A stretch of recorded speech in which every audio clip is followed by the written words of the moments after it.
with the right mindset, meaning we recognize that we're going to have to be in charge. We're going to have to be in the driver's seat if we're going to enable flow, because putting your child in the driver's seat and winging it is not going to work most of the time. Children have needs, and we need to be respectful of those needs. And that doesn't mean that you love schedule, and that doesn't mean that you're going to hyper-focus on scheduling all the time.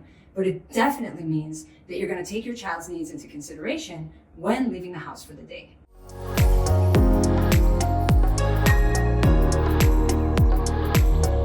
So the first thing that we want to think about when we're thinking about time management is the mindset. And as you know, I love to think about mindset because in my mind, everything stems from there. If we don't have the right mindset, then everything after that can take a toll. With the right mindset, we can make shifts that will stick and that will be empowering. So the mindset around time management is not that we're trying to fit into a box. It's not that we're trying to be rigid and be one of those people who has to be on schedule and has to leave the coffee shop because her child needs to go to sleep and so I'm leaving now.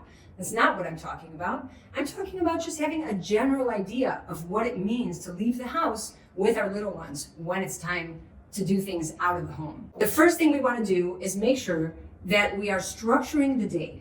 And structuring the day means that we are intentional about setting our child's circadian rhythm. So the circadian rhythm is our child's day-night clock. That's just a fancy word for that. And so we want to make sure that we have a set time when our child goes to sleep and that we have a set time when our child wakes up in the morning. That already structures the day. So we take a 24-hour day and we cut it in half. We think 12-hour day, 12-hour night, boom, we've structured our days. And you want to be more or less in line of like plus minus 30 minutes so that we can be a bit flexible, but our child's body will recognize when it's time for the night and we will be able to honor better night's sleep by being consistent around that structure. So you want to have a structure in place. That's focus number one. And the next thing we want to do is we want to make sure that we're prioritizing our child's needs. So we talk about needs a lot on this channel. For those of you who haven't seen the video on needs, I invite you to check it out. I also have an entire bundle in my sleep course that has to do with needs. So if you like what you're about to hear, you might want to check it out over there. But here, for the specifics of this video, we're going to talk about two specific needs, which are nutrition and sleep. So when we said, first of all, we're going to structure 12-hour days, 12-hour nights. The second thing we said is that we're going to prioritize the needs. So if I know that my child needs to feed every 3 hours, then I can make sure, maybe I'll set a timer so that I don't forget, or maybe I'll just be aware of the time so that I can make sure that my child is eating on time. So that's fairly easy, fairly simple, and doesn't necessarily mean that you're not going to be able to go about your day the way you'd like to. So feeds every 3 hours plus minus half an hour is important. That will keep your child's body and their nervous system calm because they're getting their needs met on time. Okay, the second point you want to pay attention to, or the second need you want to pay attention to, is sleep. Because our children get sleepy, and the younger the child, the more sleepy they get, the more often they need to sleep. So you want to pay attention to the wake window. And wake window, again, is just a fancy term for saying how long your child can be comfortably awake before they need to go down for another sleep. So based on your child's age, you're going to use the wake window that's appropriate for them, and then just be aware. So for example, let's say that I have some errands I need to run at the mall, and I'm going to take my child with me, and we just fed, and about an hour later, it's time for a nap. Now, I'm not home. There's no way I'm going to be able to put my child down for a nap. Depending on how old my child is, I might decide it's time to put the carrier on me, and I'm just going to plop my child in there and let them fall asleep on me, because I'm going to honor the need for sleep. Because if I don't honor the need for sleep, my child will get overtired, and then the rest of the day will completely be off. So I can honor the need for sleep by connecting my child to my body and allowing them to rest on me, and that will be good enough when I'm away from home. If your child's too old or too big to be put in the carrier, then you might just use the stroller and just have your child be in the stroller while you're running errands, and then when it's time for your child to sleep, you notice it's just about that wake window, you might recline the stroller a bit. You might give them a little blankie or a little Tetra cloth with their pacifier if they take one, and continue walking, expecting that they would then be able to fall asleep. So we don't necessarily need to do a whole song and dance around going out of the house. We just want to use intention. We just want to be aware of what my child's needs are and the fact that I'm going to honor those needs so that my child can be their best self, and that I can also enjoy knowing that I'm in the driver's seat and that I'm acting in a way that's super skillful. Last point we want to make sure that we recognize when we're thinking about being out with our children is coming home at least an hour and a half before bedtime. So there's no coming home 30 minutes before bed and then rushing everything and then hoping that our child will fall asleep easily, because whenever we are rushed, we lose. I found that definitely true with my family. Rushing and trying to get my children to like last minute get things done or be able to fall asleep on demand in a few minutes always backfired.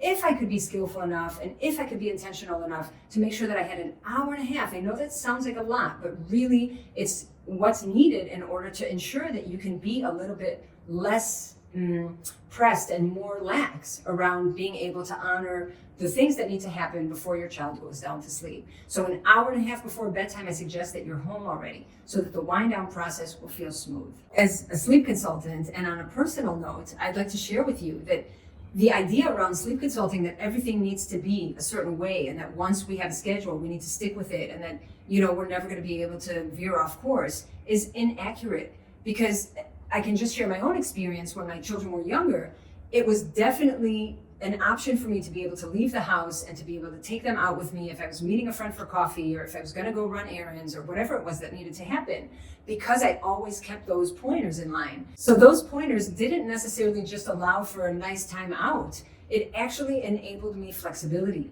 Flexibility not just in what I was doing, flexibility in my thinking, because we only get stuck in our thinking. There is no stuck, really, because we can always move forward. I like to say fail forwards. It's like we're never stuck. Our mind constantly needs to go forward. So this isn't working for me. What can I do next? Or, I need to go out today. I have things I need to take care of. I have a passport appointment.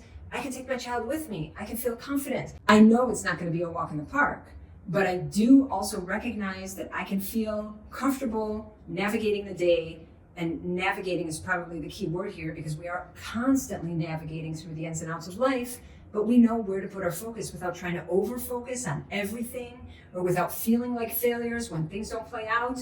We recognize exactly how to navigate, and we are okay that things are good enough. With understanding how we're going to manage our time with our children, we recognize that when things are out of routine or if something pops up all of a sudden, we don't need to become super stressed. We could just remember the 3 most important things we want to put our focus on.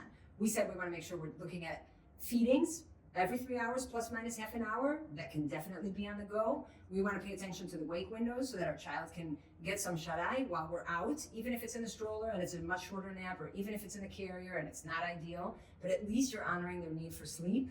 Sometimes, by the way, you might be in the car and then it's time to get home, but you notice, oh my God, my child fell asleep in the back seat. And then you might decide, I'm just going to wait in the car until they wake up 20 minutes, 30 minutes later to honor their sleep for the day. Because transferring a child in the middle of the day from the car seat to the home generally backfires. We can comfortably do that in the evenings, but during the day, that's definitely a hit or miss. I would not count on that one. Okay, so, and the third thing we said we want to make sure is that we have an hour and a half before bedtime that we're home already. So we're not rushing home, we're not doing things hectically. We are planning intentionally to be home enough time in advance that the entire wind down process will feel natural, will feel nice for everybody involved. Okay, so I hope that this shifts your thinking from feeling like managing my time or being on a schedule means I'm super rigid to all of a sudden recognizing, oh, actually, this is super simple. I could just put my focus on 3 things. And if I recognize those 3 things, I'm honoring my child's needs as I'm honoring my need to step out of routine and to be a bit flexible. Okay, so I'm going to leave you with that for this video. If you guys are interested in diving deeper with me, there are many options. You can now follow me on social media. My social media channel is up and running. You can follow me there for tips and insights. You can also dive into my online digital course. There is a wealth of information there.